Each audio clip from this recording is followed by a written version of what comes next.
তো বিধায়ক, আমার ল্যাডেও তো আমার মানে দায়িত্বে তো 60 লাখ থেকে 70 লাখ হয়েছে। সে বিভিন্ন এজেন্সির সাথে কথা বলে একটু বুঝতে পেরেছি এখানে মাল কামানোর অনেক জায়গা আছে।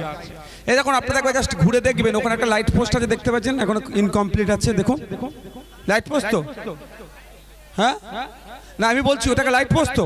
তো আমি জানি ওটাকে করতে প্রকৃত কত খরচ আর কত বিল দেখায় এরা।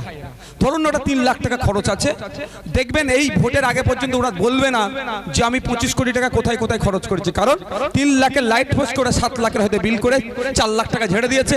এখন দেখালে নওশাদ সিদ্দিকী বলে দেবে 4 লাখ টাকা খেয়ে নিয়েছে। এক নম্বর কথা।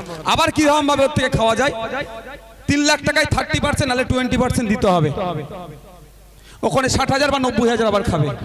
এই খাওয়াগুলো ধরে দেবো বলি এখন ওরা শ্বেতপত্র ফোকাস করবে না কোথায় কোথায় কাজ করেছে। তবে আপনারা যদি আগামী দিনে আমাদের সুযোগ দেন, এই জুন